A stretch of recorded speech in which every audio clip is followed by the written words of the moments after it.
바울이 에베소서를 마치면서요, 우리가 너무나 잘 알고 있는 하나님의 전신갑주에 대해서 이야기를 하고 있죠. 이 전신갑주를 이야기하면서 성도가 이 땅을 살아가면서 그냥 나그네처럼 여행하는 것이나 소풍나온 삶이 아니라 전투 가운데 있다는 치열한 믿음의 싸움을 하며 살아간다는 것을 에베소의 성도들에게 일깨우고 있고, 또한 오늘 우리에게도 그렇게 동일한 말씀을 주시고 있죠. 구원을 위한 하나님의 전신갑주를 입어라 말하면서 그 입어야 할 것이 무엇인가를 자세하게 우리에게 말씀해 주고 있습니다. 첫 번째로는 서서 진리로 허리띠를 띠라 말하죠. 서 있다는 것은 군인들이 열과 오를 맞추어서 금방이라도 전쟁터에 투입될 수 있도록 준비한 자세입니다. 즉, 앉아있거나 움직이는 자세가 아니라 전쟁을 앞두고 진영을 짜서 자기에 맞는 위치에 서 있는 것을 의미하죠. 그래서 서서 진리로 허리띠를 띠라 라고 말합니다. 허리라는 것은 인체 중에 가장 중요한 부분입니다. 헬스클럽에 가시면 무거운 것을 들 때 다른 곳에도 물론 보호대를 차지만 허리에 이 통가죽으로 만든 큰 가죽 허리띠를 두릅니다. 가죽 허리띠를 꽉 두르는 이유는 이 허리에 힘을 받치게 해서 무거운 물건들을 좀 더 쉽고, 또 그 무거운 물건을 들을 때 혹여나 근육의 손상이나 부상을 입지 않기 위해서 이 무거운 것들을 드는 운동하시는 분들을 보면 허리띠를 꽉 매는 것을 보게 되죠. 전쟁에서 가장 중요한 것이 허리입니다. 마찬가지로 이 허리에 띠를 띠는 것이 전쟁에 나아가는 군인의 첫 번째 일인데, 그 띠가 다른 것이 아니라 진리라고 말합니다. 성경에 보면 사단을 향해서 진리를 대적하는 자라고 표현하죠. 그래서 이 사단과 싸울 때 제일 먼저 붙들어야 할 것이 진리다라고 말하고, 진리로 허리 가장 중요한 부분에 달릴 수 있고 뛸 수 있는 무거운 것을 붙들고 또 들고 전쟁터에 나아갈 수 있는 허리에 이 진리로 띠를 띄어 중심을 잡으라 말하고 있죠. 갑주라는 말은 갑옷과 투구를 말하죠. 온몸을 다 두르는 것을 말합니다. 전쟁터에 나아가는 군인들에게 자신의 몸을 지키는 것은 매우 중요하죠. 행여 한 가지도 소홀히 할 수 없는 것이죠. 그런데 이 갑주를 이야기하면서 허리를 든든히 세워라 라고 제일 먼저 권면하는 것은 이 진리를 붙드는 것이, 가까이 하는 것이 얼마나 중요한 것인가 우리에게 말해주고 있습니다. 두 번째는 호심경이라고 나와 있고, 예전에는 이것을 흉배라고 표현했습니다. 호심경은 이 철판이 귀하던 시절에, 즉 바울이 이것을 기록할 때는 철판이 매우 귀했습니다. 그래서 사람의 왼쪽 가슴, 심장 부분에만 손바닥 크기로 이 강철을 구해서 그것을 여러 모양으로 만들어 붙이고 그 주변을 가죽으로 둘러서 몸에 붙였죠. 즉 심장을 보호하기 위해서 붙이는 이 강철로 만든 철이나, 그렇지 않으면 그것을 만들기에 돈이 부족하면 여러 가죽을 덧대서 특별히 심장 부분을 튼튼히 감쌌습니다. 그것을 호심경이라고 부르고요. 흉배라는 말은 동일한 말로 가슴 전체를 보호하는 갑옷을 이야기하는 것이죠. 심장은 사람에게는 없어서는 안 되는 것이고 다쳐서도 안 되는 것이죠. 가슴으로 이 호심경을 붙여 보호하라라고 말하고 있죠. 우리가 의롭다함을 받은 것은 우리의 의가 아니라 그리스도의 의 때문입니다. 이 호심경을 무엇으로 붙이느냐? 철판이 아니고 우리를 구원해 주시고 의롭다 칭해 주시는 그리스도의 의로 호심경을 붙여라. 그리하여 너의 심장을 보호하라 라고 말하죠. 허리에 든든한 진리의 띠로 힘을 꽉 받고 있고 또 예수 그리스도의 의로 심장을 보호하고 있습니다. 그러면 전쟁의 준비 처음은 끝난 겁니다. 이제 세 번째는 적군을 향해 잘 달려갈 수 있는 신이죠. 그것을 평안의 복음에 예비한 신이라고 말합니다. 달려가는 것을 평안의 복음의 신, 우리가 뛰어가야 하는 방향과 왜 달려가야 하는지를 알려주는 것이 복음의 신이죠. 우리가 믿음의 걸음을 걸어가는 삶의 경주를 해나가는 이유는 이 복음 때문입니다. 이 복음을 전하기 위해서 두루 전달하기 위해서 전쟁에 임하는 것이죠. 복음의 기쁜 소식을 이 신으로 신고 이 기쁜 소식을 전하는 것이죠. 전쟁을 할 때 군인들의 신이라는 것은 짓밟는 것이고 빼앗는 것이고 투쟁해서 남의 것을 내 것으로 삼는 상징입니다. 그러나 이 복음의 신이라는 것은 화평과 평안과 또한 구원을 전하는 복된 신입니다. 우리의 싸움은 남의 것을 빼앗고 짓밟는 군인의 신이 아니고 하나님께서 우리에게 베풀어 주신 평안과 화평을 전하는 복음의 신을 신고 가라라고 말씀하죠. 허리띠도 둘렀고 진리로 허리띠를 두르고 예수 그리스도의 의로 심장, 상체도 보호하고 복음의 평안의 신으로 신도 신었습니다. 그러면 외부에서 사단이 성경에 보시면 불을 붙인 화살이라고 말하죠. 모든 불화살이라고 말합니다. 악한 자의 불화살을 소멸하는, 즉 외부에서 사단이 불을 붙인 활을 쏠 것인데 그것을 막는 믿음의 방패를 가져라 라고 말하죠. 삶을 살아가다 보면 여러 가지 모양으로 우리를 유혹하는 사단의 속삭임이 있습니다. 우리의 심장을 향해서, 우리의 머리를 향해서, 또 여러 가지 삶의 모양으로 불이 붙은 화살을 쏘듯이 사단은 우리를 여러 모양으로 꼬일 것이고 그 불화살처럼 우리의 삶에 아픔을 줄 것입니다. 이것을 예전에는 화전이라고 불렀습니다. 불이 붙은 화살. 그 날라오는 화살을 막는 것이 믿음의 방패이죠. 믿음을 가지고 사단의 공격을 막을 때 그것에서 안전하게 우리의 삶을 지킬 수 있죠. 사단의 이 공격을 막는 것이 믿음이라고 말합니다. 이 믿음이라는 것은 하나님의 말씀을 바로 알고 하나님이 누구이신가를 바로 알 때 우리가 힘있게 붙들 수 있는 것이죠. 전신갑주를 다 쓴 것 같습니다. 진리로 허리띠도 둘렀고 그리스도의 의로 심장도 보호하고 있고 복음의 평안한 신발로 신도 신었고 믿음의 방패도 들었습니다. 그런데 성경은 하나를 더 얘기하죠. 그것이 무엇입니까? 구원의 투구입니다. 머리는 말할 것 없이 굉장히 중요하죠. 이 머리를 보호하는 것이 구원의 투구라고 말합니다.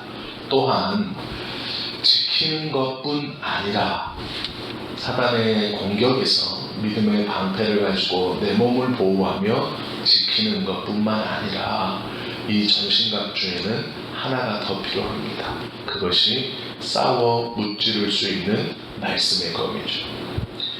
예수님께서 공생애를 시작하시기 전에 광야에 나가 금식하시고 다시 돌아오셨을 때 공생애 시작 직전에 사단은 예수님을 공격합니다.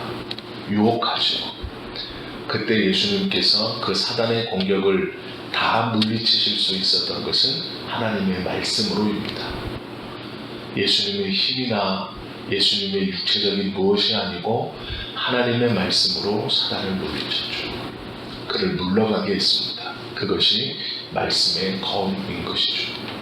성도의 삶은 소극적으로 사단의 공격에서 나의 안전만을 위해서 방패를 커다랗게 붙들고 두려워하며 그 공격을 막는 삶뿐 아니라 그 사단과 대적하여 싸워 이기는 삶을 원하시죠. 또한 제자리에 가만히 서서 막고 싸우는 것이 아니라 하나님의 승리의 지경과 복음의 지경을 넓혀가고 복음의 평안에 예비한 신발을 우리에게 주신 것이죠. 즉 무엇이냐면 전진하면서 전투하는 성도가 신앙생활을 하며 살아가는 우리의 모습이다라고 말씀해주고 있습니다. 우리 생각에 허리띠도 둘렀고 상체도 보호하고 신도 신었고 방패도 들었고 투구도 썼고 검도 가지고 있습니다. 그러면 다 되었습니다. 그런데 성경은 하나를 더 말하고 있죠. 네가 그 모든 것을 가졌어. 즉 이것입니다. 진리로 띠를 둘러 싸울 수 있는 동력을 가지고 있고 그리스도의 의로 호심경을 붙여 흉배를 붙여 너의 심장을 보호할 수 있고 복음이 무엇인지 알아 그 평안의 신을 신고 믿음의 방패로 사단의 불화살의 공격을 다 막아낼 수 있고 구원의 투구를 쓰고 말씀의 검을 들고 완전 무장을 한 우리가 생각할 때 이것만 제대로 알아도 아무런 문제가 그의 삶에 없을 것 같습니다. 왜 그러냐면 다 갖춰 입었고 보호할 수 있는 것은 다 둘렀고 공격할 수 있는 무기도 손에 쥐고 있기 때문이죠. 그러나 성경은 하나를 더 말씀합니다. 이것이 가장 중요하죠. 그것이 18절입니다. 보통 우리가 다 갖췄다고 생각하는 이것을 갖고 있어도 모든 기도와 간구를 하되 항상 성령 안에서 기도하고 이를 위하여 깨어 구하기를 항상 힘쓰며 여러 성도를 위하여 구하라 말씀하고 있죠. 가장 중요한 것은 기도입니다. 기도를 통해서 내가 가지고 있는 붙이고 있는 붙들고 있는 쥐고 있는 이 여러 가지 전신갑주를 가장 잘 활용할 수 있는 방법을 하나님께서 알려주실 것이고 또한 가장 중요한 또 하나의 이유는 나를 위해서 기도하는 것뿐 아니라 우리의 성도들을 위해서도 이 싸움을 잘 싸우기 위해서 기도해야 한다고 말하고 있는 것이죠. 믿음의 싸움은 혼자 싸우는 것이 아니라 공동체가 함께 싸우는 것이라는 것을 이야기하고 있습니다. 전쟁은 혼자 싸우는 것이 아니라 함께 믿음의 동역자들과 오와 열을 맞추어 체계적으로 해야 한다라고 말씀해주고 있죠.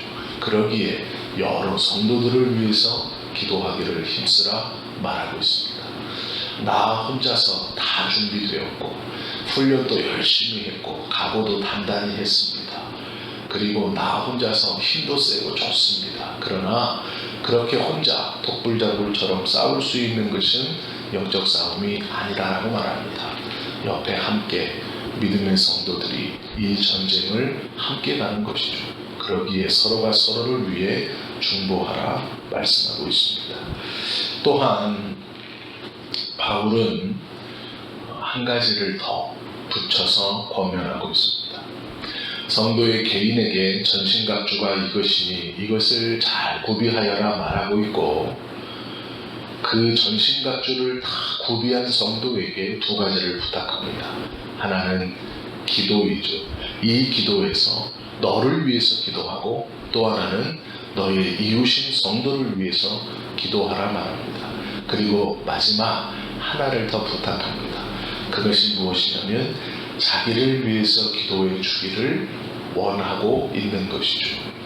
이렇게 전신갑주를 다 취한 하나님의 백성, 전쟁에 언제든지 나아갈 수 있는 주님의 백성, 그리고 그렇게 준비가 끝나고 그 준비가 끝난 상태에서 기도를 하고 있는 온전한 주님의 백성에게 바울은 한 가지를 더 부탁합니다. 나를 위해서 기도해 주어라 라고 부탁하죠. 그 기도의 제목이 무엇이냐면 복음의 비밀을 담대히 말할 수 있는 담력을 달라고 말하죠. 우리가요, 이 바울이 지금 이렇게 쓴 이유를 이 바울 시대의 전쟁을 가만히 알고 있으면, 전쟁을 어떻게 하는지를 알고 있으면 왜 이렇게 쓰는지를 압니다.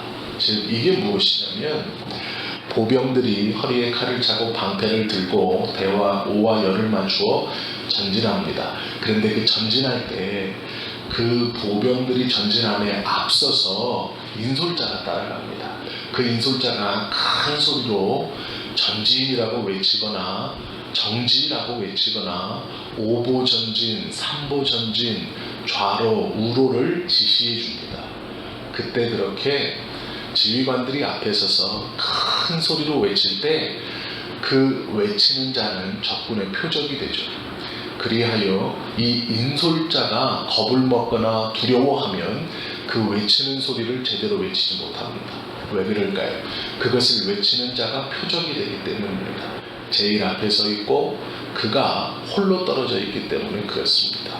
그리하여 이 전쟁터에 나가보지 못한 인솔자들을 잘못 만나면 아무리 유능한 병사들이라도 그 싸움을 제대로 싸우지 못합니다. 지금 바울이 내가 복음의 담대한 비밀을 잘 외칠 수 있도록 기도해달라고 말하는 것은 이 영적인 전쟁터에 잘 준비된 성도와 함께 나아가 인솔을 하고 있는데, 혹여 내가 이 인솔, 복음의 비밀을 담대히 외치지 못하여 이 전쟁터의 인솔을 잘못할까 두려우니 나를 위해서 그렇게 제일 앞서 가장 크게 외칠 수 있도록 기도해 주어라 라고 빗대어 말하고 있는 겁니다. 이 예배소서를 읽으면서, 예배소서를 마지막까지 읽으면서 예배소의 성도들이 느끼는 마음은 당장이라도 전쟁터에 나아가고 있는 병사들의 심정입니다. 즉 무엇이냐면, 바울은 너희가 예배소에서 1장부터 5장까지 쭉 있었던 하나님의 은혜를 붙들고 가만히 있는 자가 아니고 전쟁터에 이제 나아갈 것인데, 그 전쟁은 우리의 힘과 능이 아니라 우리 모두가 함께 하는 것이고, 나 또한 복음의 담대한 비밀을 가장 앞서서 외치는 그처럼, 표적이 되는 그처럼 나도 너희와 같이 두렵고 떨리지만 우리가 함께 기도함으로 나도 큰 소리로 그것을 외쳐 이 전쟁에 함께하고 있다는 것을 보여주는 겁니다. 즉 이것은 예배소의 성도들에게 멈춰서 있는 신앙이 아니라 전진하며 투쟁하는 신앙을 가져라라고 그림 그리듯 설명해주고 있는 것이죠. 예배소에서 이 편지를 받는 성도들은 이 마지막 6장까지 오면서 전투하는 성도, 전투하는 교회, 그래 우리가 다시 한번 일어나고 우리가 이 복음을 전해야 하매 어떻게 해야 하는지, 즉 복음을 전하고자 하는 열정을 끌어올리는 것으로 편지를 마무리합니다. 그리고 앞서 외치는 나의 신분이 누구냐면 그 자기 바울을 비유하면서 쇠사슬에 매여 있는 종으로 표현합니다. 왜 그렇게 표현했느냐? 절대 이 전쟁에서 이탈하거나 도망칠 수 없는 신분이라는 것을 못을 박은 겁니다. 즉 나는 앞서 소리치는 자이지만 내가 두려워 도망치거나 할 수 없는 신분으로, 즉 노예병으로 온몸이 묶인 채 그 전쟁터에 가장 앞서 있는 자처럼 꼼짝할 수 없이 도망갈 수 없이 서 있다라는 것이죠. 즉 서 있으니 함께 가자라고 말하는 겁니다. 지금 바울은 예배소에서 복음을 전하고 복음을 전해서 교회가 생겼고 이 교회는 많은 핍박 속에 있습니다. 그런데 바울이 지금 눈에 보이듯이 우리가 이렇게 마주보듯이 함께 말씀을 전하는 것이 아니고 멀리 떨어져 있습니다. 편지로만 소식을 전하고 있죠. 예배소에 언제 다시 방문할지 기약이 없습니다. 버려진 것만 같은 성도들, 복음을 뿌리고 사라져버린 지도자, 그리고 편지로만 나의 모든 일들을 다 고할 수 없고 우리가 보듯이 친밀하게 알 수 없는, 리더가 없는 것 같은 교회 공동체, 그러나 바울이 말하는 것은 나는 쇠사슬에 묶여 그 복음의 전쟁에 가장 앞서 도망칠 수 없는 신분으로 서 있다 라고 말하는 겁니다. 즉 같이 있으니 걱정하지 말라 라는 것이죠. 나는 도망갈 수 있는 사람이 아니다 라고 예배소의 성도들을 권면하고 힘을 북돋아 주고 있는 겁니다. 우리가 이것을 기억하십시오. 우리의 삶 또한 마찬가지입니다. 준비를 잘해야 되겠죠. 전신갑주를 읽고 또 기도하며 내 옆에 성도를 위해서도 기도하고 또한 앞서 외치는 자를 위해서 그가 담대할 수 있도록 복음의 비밀을 담대히 외칠 수 있도록 그리고 또한 그는 절대로 이 전쟁에서 도망갈 수 없이 하나님께서 쇠사슬로 묶어 제일 앞선에 세워 소리치게 하는 자라는 것을 기억하시고 한 공동체로 나아가 이 전쟁을 승리하는 것이 교회로 묶어주신 우리들의 관계입니다. 그러기에 서로가 서로를 위해서 기도하고 나 개인의 준비도 철저히 해야 하는 것이죠. 매일매일 기도하면서 삶에 대한 안주와 내 문제만을 위해서 기도하는 멈춰져 있는 성도가 아니라 하루하루 하나님의 말씀을 알고 있다면 나뿐 아니라 내 이웃을 위해서 믿음의 동지들을 위해서 기도하고 또한 전진해 나아가는 성도가 되어야 합니다. 앞에 있는 자 또한 담대히 외칠 수 있는 용기를 달라고 기도해야 할 것입니다. 그것이 교회라는 공동체로 묶여진 우리들의 신분입니다. 나그네처럼 여행을 온 것도 잠시 쉬었다 가는 것도 아무것도 없이 쓱 지나가는 삶도 아닙니다. 우리는 이 땅에 살면서 믿음으로 전투하고 하나님께서 원하시는 지경까지 전투하며 치열한 이 신앙의 전투를 통해 하나님이 원하는 고지에까지 전진해 나가는 투쟁의 삶을 살아야 하는 사람들이지요. 오늘 하루도 믿음 안에서 그 큰 걸음을 내어 걸으시는 저와 여러분 되시기를 예수님의 이름으로 축원합니다. 기도하시겠습니다.